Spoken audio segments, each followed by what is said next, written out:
Hello everyone, welcome to my online prep. Welcome to the class 6 of the revision series for CAIIB exam 2023. And this is the class 6 for paper 3, that is ABFM, the Advanced Business and Financial Management paper.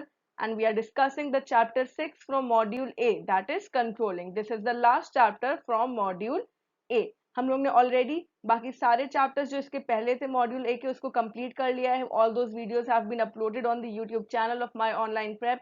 if you haven't yet seen those videos, go check them out, see all the questions, practice those questions and then come to this video as well. तो यहाँ पे क्या हो रहा है, हम लोग discuss कर रहे हैं कंट्रोलिंग में.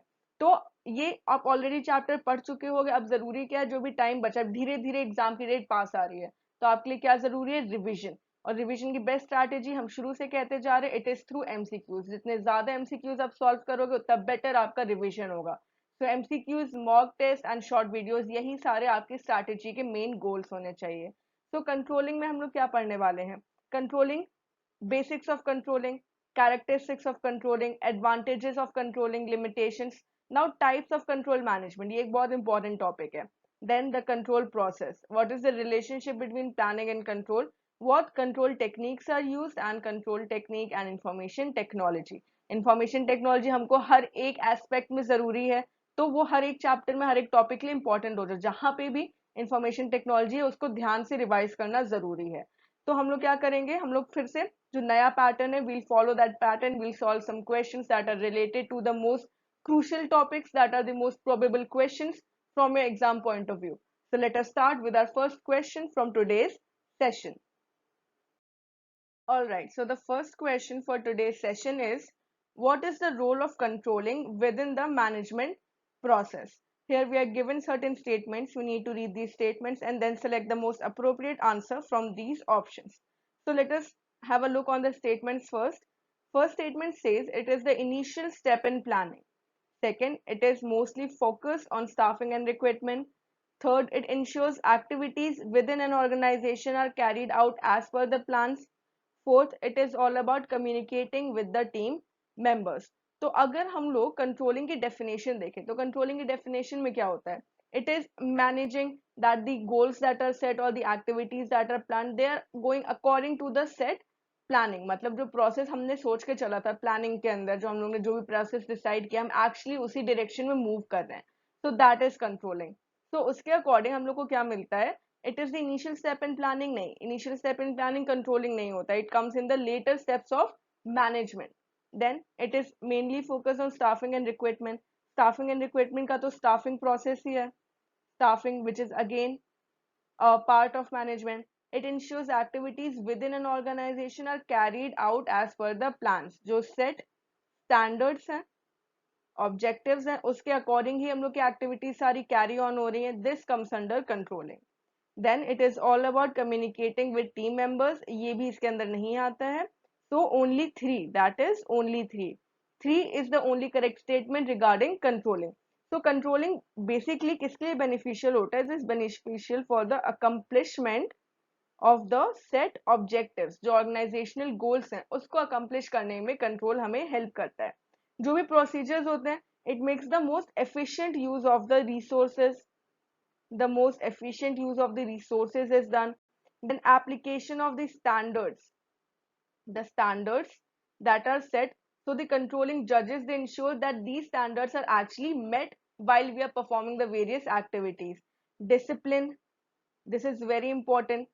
अगर हम लोग किसी चीज में डिसिप्लिन नहीं फॉलो कर रहे हैं, हम उसको प्रॉपरली कंट्रोल करके किसी भी एक्टिविटी को नहीं कर रहे हैं, तो उसमें क्या होंगे, एरर्स हो सकते हैं, मिस जजमेंट हो सकता है, मिसकम्युनिकेशन हो सकता है. तो ये सारी चीजें किससे अवॉइड हो सकती है, डिसिप्लिन से, which comes under controlling. And सबसे ज्यादा इंपॉर्टेंट क्या पार्ट होता है, it actually helps in controlling और limiting the errors, errors that might occur due to human और टेक्नोलॉजिकल फैक्टर्स.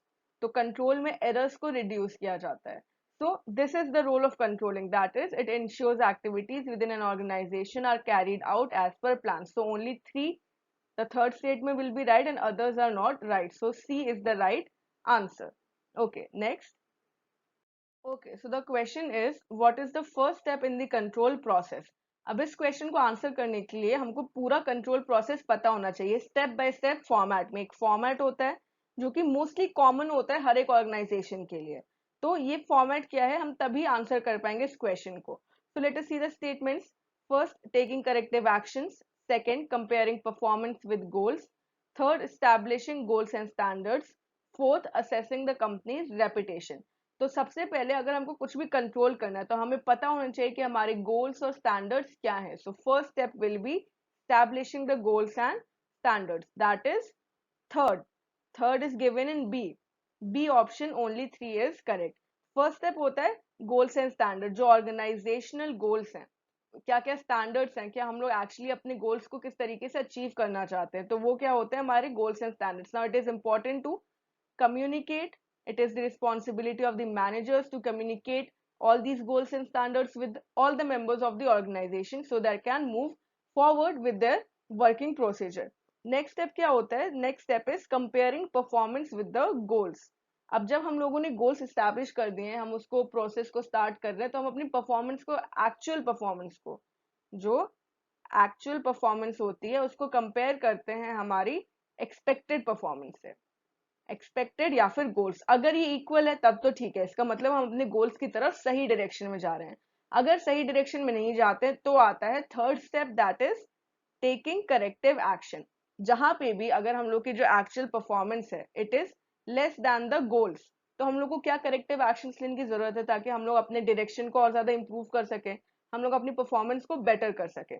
तो ये हो जाता है हम लोगों का third step. And then fourth step is actually continuing to monitor the effects। Fourth step होता है monitor the effects of the corrective action। अब जब हम लोगों ने थर्ड स्टेप में कुछ करेक्टिव एक्शन लिए तो एक्चुअली वो काम कर रहे हैं कि नहीं, हमारी परफॉर्मेंस उससे इंप्रूव हो रही है कि नहीं, तो ये होता है। इसके अंदर ये कॉन्टिन्यूस एक ऑब्लिगेशन होती है मैनेजर्स के पास, they have to look for the solution to the problem until and unless it is correct completely resolved। तो ये स्टेप्स होते हैं। First step establishing the goals, second comparing the performance, third taking corrective action, and fourth monitoring the effect of the corrective actions। यहाँ पे सही answer क्या है, B only 3। Moving on, next question is what happens if a gap is found between the actual performance and the predetermined goals। तो हमने अभी देखा कि जो गोल प्रोसेस है उसमें स्टेप था जिसमें हम लोग एक्चुअल परफॉर्मेंस को उस गोल से कंपेयर करते हैं।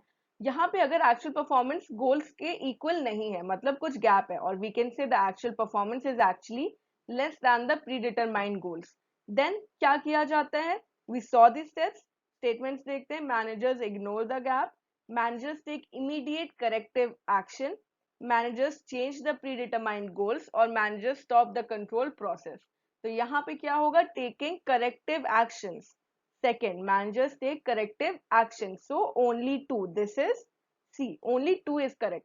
अगर वो इग्नोर कर देंगे तो प्रॉब्लम और ज्यादा एग्रीवेट हो जाएगी, तो इग्नोर तो नहीं कर सकते हैं। Managers they change the pre determined goals.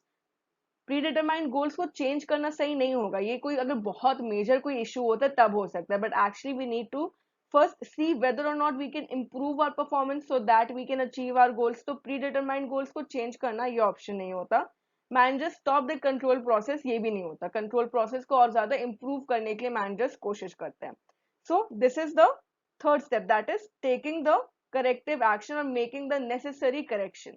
अब ये जरूरी क्या, अगर मान लीजिए हो सकता है कोई एक हम लोगों में गैप आ रहा है, हम लोग जो गोल सेट किए थे, स्टैंडर्ड सेट किए थे, उसके अकॉर्डिंग परफॉर्मेंस नहीं है, तो जो एक्शन लेना है it could either be minor, कोई छोटा सा एक्शन है, हो सकता है कुछ मशीनरी को चेंज करना हो, या फिर किसी एम्प्लॉय को वर्क करने के लिए ज्यादा बोलना हो, या फिर टाइम ज्यादा एम्प्लॉय करना हो, या फिर कुछ मेजर हो सकता है। मेजर, मेजर क्या हो सकता है, मतलब कोई बहुत बड़ा शिफ्ट, हम लोग को किसी एक एम्प्लॉय की जगह दूसरे एम्प्लॉय को वहां पे रख देना, या हम लोग को कम्युनिकेशन चैनल चेंज करना है, या फिर सुपीरियर सबऑर्डिनेट रिलेशनशिप चेंज करनी है, तो वो क्या हो जाते हैं, मेजर। सो यहाँ पे क्या है, the gaps between the actual performance and goals that they have set, it has to be bridged, they have to fill this gap। And when the action is taken promptly, the corrective actions, if they are taken immediately, corrective action can not only mitigate the existing damage or the gap, but also can prevent it from occurring again in the future।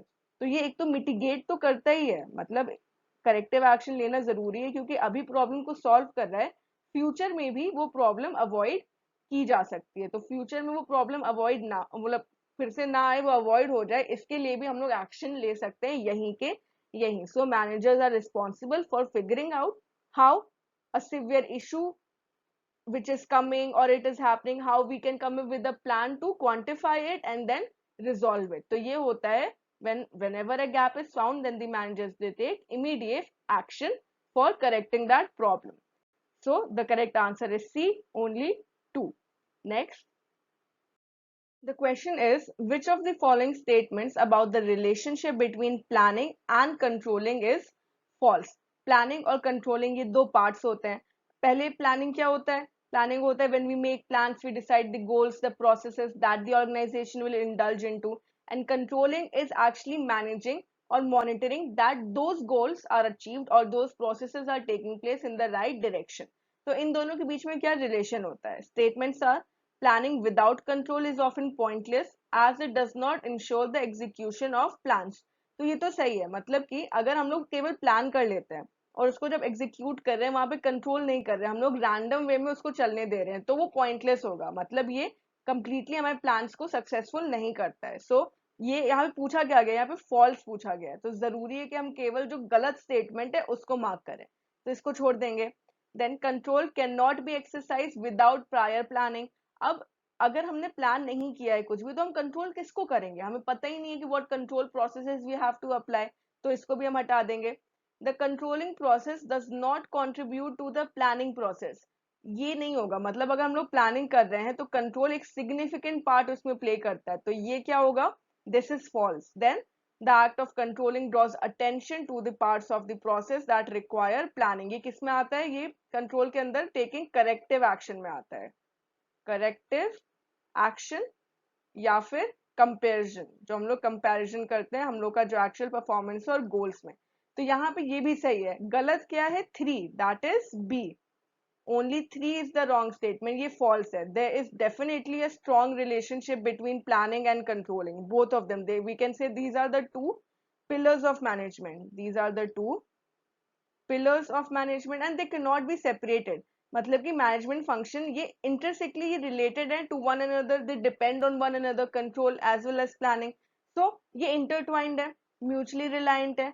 So where as planning it determines the course to be taking, planning क्या करता है, अगर हम planning दे रहे हैं, it gives us the course of action that has to be taken, and then controlling it monitors, controlling it monitors that there aren't any deviations from the course of action or we are moving actually in the direction that was proposed।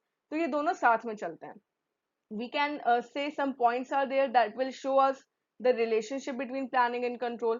तो यहाँ पे अगर हम लोग देखें, so planning stage it is the originator, it is the origin, पहले planning होता है फिर उसके बाद control होता है, तो planning is the originator, फिर control helps planning sustain the long term। जब प्लानिंग हम लोग ने ओरिजिनेटिंग स्टेज फर्स्ट स्टेज में प्लानिंग की, अब वो लॉन्ग टर्म में चल रही है, इसके लिए क्या जरूरी है, कंट्रोल जरूरी है। फिर उसके बाद कंट्रोल प्रोसेस ये इंफॉर्मेशन सप्लाई करता है, ये कंट्रोल प्रोसेस हमको इंफॉर्मेशन सप्लाई करता है मैनेजर्स को कि एक्चुअली जो प्लानिंग थी वो सक्सेसफुल है कि नहीं है।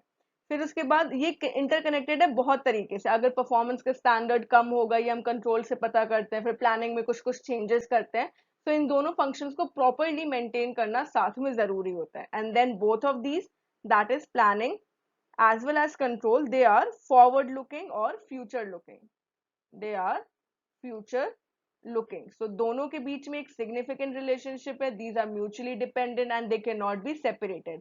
so the controlling process does not contribute to planning process, ये गलत है, this is false, and the right answer is B, that is only 3 is false, rest of the other statements are correct।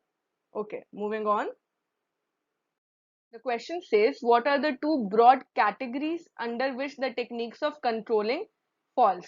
Given techniques are traditional techniques and strategic techniques, analytical techniques and modern techniques, traditional techniques and modern techniques, और informal techniques and formal techniques। तो इसके अंदर क्या होगा सही, जो broad categories है control techniques की, it is actually traditional techniques and modern techniques, this is 3, so only 3, D। D में बोला गया only 3 traditional techniques and modern techniques. जो ट्रेडिशनल टेक्निक्स होती हैं ये क्या होती हैं, इसमें ये बहुत पुराने समय से जो क्लासिकल कंट्रोल स्टडी कर रहे हैं लोग, मैनेजर्स, उसको फॉलो करते आ रहे हैं। ट्रेडिशनल टेक्निक्स के अंदर क्या क्या आता है, उसके अंदर पर्सनल ऑब्जर्वेशन आता है। पर्सनल ऑब्जर्वेशन जिसमें खुद से मैनेजर्स ऑब्जर्वेशन करता है कि किस तरीके से वर्कर्स काम कर रहे हैं, क्या क्या चीजें उसके अंदर आ रही हैं। फिर सेकंड इसके अंदर ट्रेडिशनल के अंदर आता है break even analysis. Break even analysis, break even analysis हम लोग फॉर्मूला यूज करते हैं फिक्स कॉस्ट करके, ठीक है। ब्रेक इवन एनालिसिस के बाद थर्ड टेक्निक जो आती है ट्रेडिशनल के अंदर, it is using statistical reports. Statistical reports बहुत सारे हम लोग सेंट्रल टेंडेंसीज और ये सारी चीजें यूज करके स्टैटिस्टिकल रिपोर्ट्स क्रिएट करते हैं, averages, percentages, and then these reports are controlled. And then fourth is the budgetary control. Fourth is the budgetary control. इसमें बजट को कंट्रोल किया जाता है, किस फंक्शन में ज्यादा फंड को एलोकेट करने से बेटर फंक्शनिंग हो सकती है, किसमें से फंड्स को रिलोकेट किया जा सकता है, कम किया जा सकता है। तो ये सारी ट्रेडिशनल टेक्निक्स हैं, ये बहुत पुराने टाइम से यूज की जा रही हैं। Modern techniques on the other hand they involve more technology and the new things that have come into force. तो ये मॉडर्न टेक्निक्स होती हैं। मॉडर्न टेक्नोलॉजीज के अंदर पहला तो हमारे पास क्या आ जाता है, return on investment. Return on investment को मेजर किया जाता है। उसके अलावा financial statement, financial statement financial statement and ratio analysis, ये सारी चीजें की जाती है मॉडर्न टेक्निक्स में। ऑल्सो रिस्पॉन्सिबिलिटी रिस्पॉन्सिबिलिटी एनालिसिस या रिस्पॉन्सिबिलिटी अकाउंटिंग इसमें आता है। एंड वन इम्पॉर्टेंट थिंग जो मॉडर्न टेक्निक्स में आज लोगों ने यूटिलाइज करना शुरू किया है, it is the PERT and the CPM। The PERT and CPM, ये भी कंट्रोल मॉडर्न में बहुत ज्यादा आज यूज किया जा रहा है। And then we have studied about in detail about the management information system and the management audit. The management audit. तो ये सारी जो टेक्निक्स हैं, these 6 techniques they come under the modern technique, और ये जो 4 हैं these come under the traditional ones. तो traditional and modern, these are the two broad categories which can be divided all the controlling techniques. So D is the right answer, only 3. Next question. All right, before we move on to the next question, this important information is being told to you repeatedly that you need to download the My Online Prep app. You will get their free mock tests as well as free videos. These have been uploaded for you that you can avail, you can more efficiently complete your revision. So हम लोग बार बार यही कह रहे हैं कि जो कम time बचा है उसका स्ट्रैटेजी MCQs होता है, MCQs देखना, मॉक टेस्ट सॉल्व करना, जो टॉपिक्स लगता है कि लैग बिहाइंड कर रहे, ज्यादा जरूरत है उसमें और ज्यादा रिविजन की, उसको फिर से पढ़ना, उसके लिए फ्री वीडियोस काम आ सकती हैं। तो अब जरूरी नहीं है कि आप अलग अलग प्लेटफॉर्म पे जा रहे हो, आप महंगे महंगे कोर्स खरीद रहे हो, आप इजीली इसके थ्रू भी अपना रिवीजन कर सकते हो। बस माई ऑनलाइन प्रेप का ऐप डाउनलोड करना है गूगल प्ले से, ये सारी चीजें आपको मिल जाएंगी, मॉक टेस्ट भी मिल जाएंगे, वीडियोस भी मिल जाएंगे। जो एमसीक्यूज हम डिस्कस कर रहे हैं इनके साथ साथ, ये तो होंगे, इनके साथ साथ और बहुत सारे भी होंगे जो आपको इजीली रिवीजन को कंप्लीट कर सकते हैं, आपका एफिशिएंटली रिवीजन कंप्लीट कर सकते हैं, क्योंकि टाइम कम है, कम टाइम को मोस्ट यूटिलाइज करना है, फुल्ली यूटिलाइज करना है। So do this, download the my online prep app. Also subscribe to the channel, videos देखो सारे, ये आपके रिवीजन के लिए बहुत ज्यादा हेल्पफुल होगा। ठीक है, now will move on to the next question. Okay. Which among the following factors is not considered when selecting the most effective control techniques? तो हमने अभी डिस्कस किए क्या क्या कंट्रोल टेक्निक्स हैं। अब हर एक ऑर्गेनाइजेशन कुछ अलग फैक्टर्स यूज करते हैं, कुछ फैक्टर्स जिसके बाद वो डिसाइड करते हैं कि क्या कंट्रोल टेक्निक्स उन्हें यूज करनी है। सारे वो नहीं एम्प्लॉय कर सकते, जो उनके लिए सबसे ज्यादा इफेक्टिव है, अप्रोप्रिएट है, वो उसी को एम्प्लॉय करते हैं। तो कुछ फैक्टर्स है जो वो कंसिडर करते हैं। we have been asked which factor is not considered. Not यहाँ पे important है, you need to read the question very carefully. So given statements, the character of the company, the specific clientele or user to aim for, the challenges that the organizations are currently facing, and the personal preferences of the manager. इसमें से पूछा गया, अगर आपने कह दिया कि following factors are considered, तो आप तो कहोगे कि 1 2 3 सारे ही कंसिडर किए जाते हैं, बट एक्चुअली क्या नहीं किया जाता है, इट इज 4।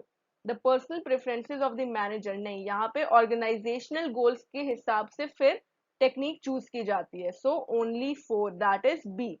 हम बी को सही मार्क करके आ देंगे. फोर्थ जो है ये फॉल्स है, इट इज नॉट कंसिडर्ड. अच्छा, क्या क्या फैक्टर्स हैं जिनको कंसिडर किया जाता है? सबसे पहले ज्योग्राफी, द ज्योग्राफी और the geographical scope of the activities. कहाँ पे जिस एक्टिविटी को ज्यादा प्रॉफिट मिलने वाला है, तो according to the geography it is selected. Then the overarching management philosophy और a more senior level of management.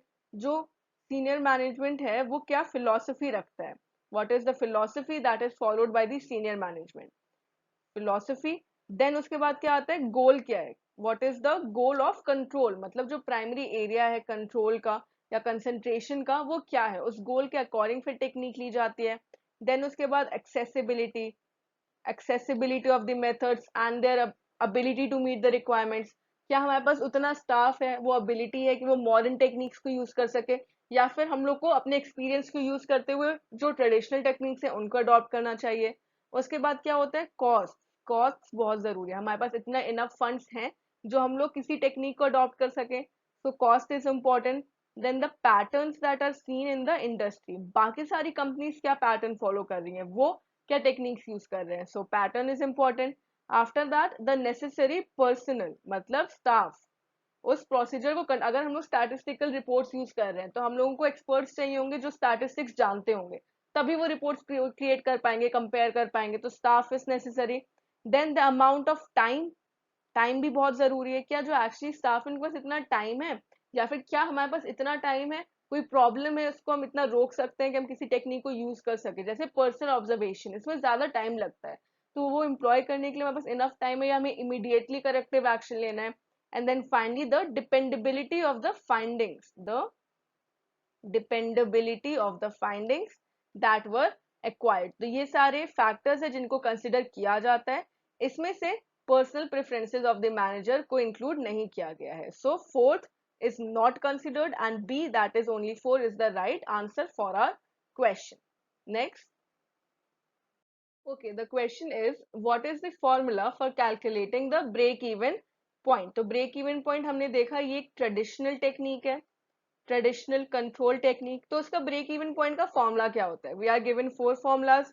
Variable cost divided by price minus fix cost, fix cost divided by price plus variable cost, price divided by fix cost minus variable cost, और fix cost divided by price minus variable cost. तो यहाँ पे भी objective है, हमको exact formula पता होना चाहिए वरना हम उसको सही मार्क नहीं कर सकते. So the formula for break even point is fixed cost divided by price minus variable cost. Fixed cost divided by price minus variable cost. Fixed cost क्या होता है?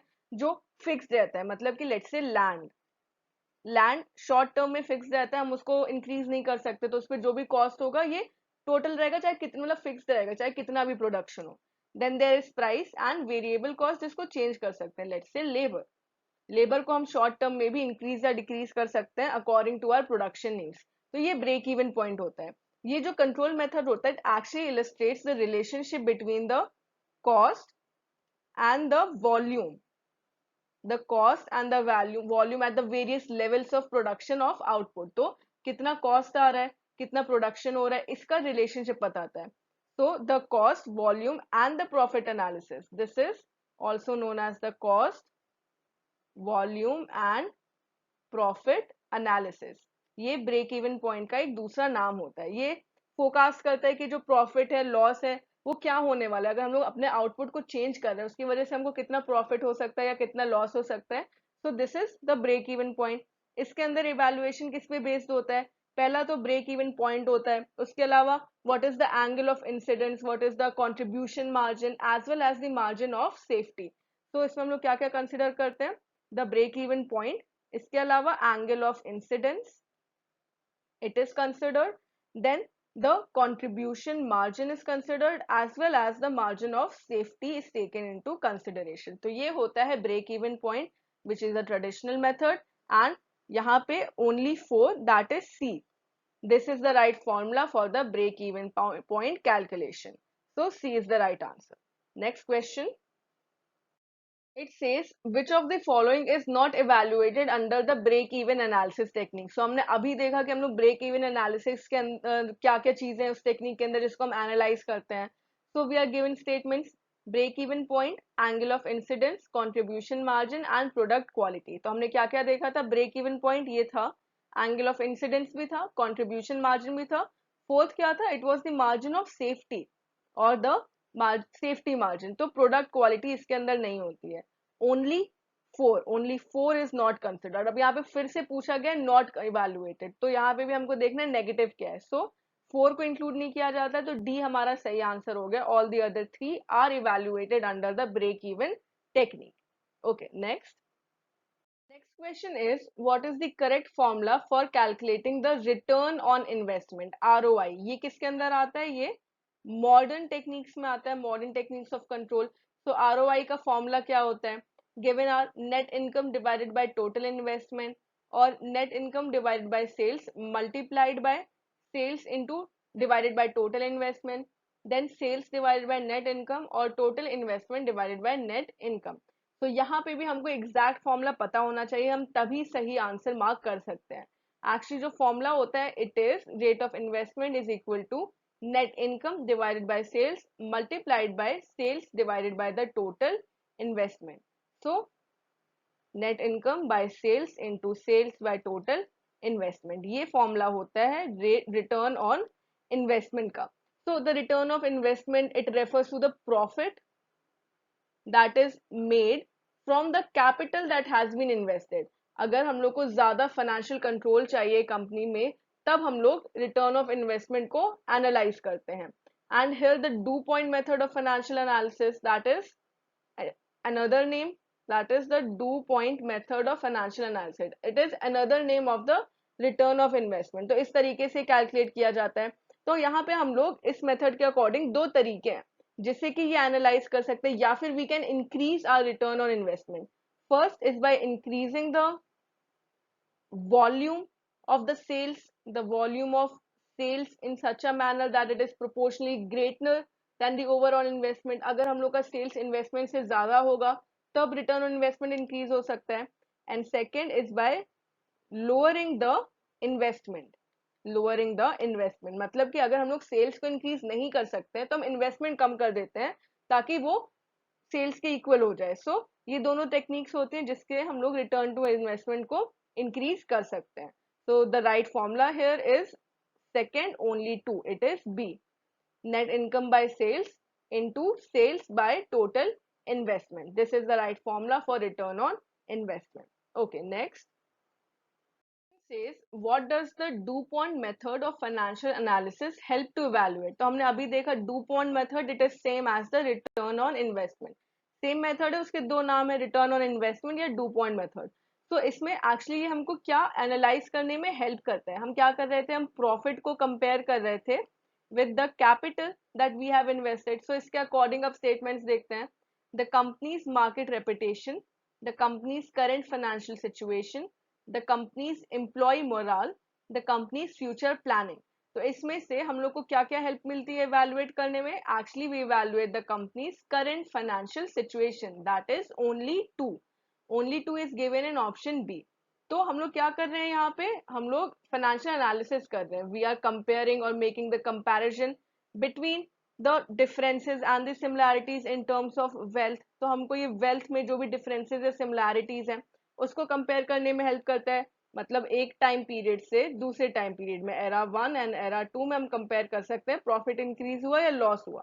फिर second, it also helps us to finding an area जो हम लोग को negative investment, किस वजह से अगर इन्वेस्टमेंट पे नेगेटिव इम्पैक्ट पड़ रहा है, वो एरियाज को आइडेंटिफाई करने में हेल्प करते हैं.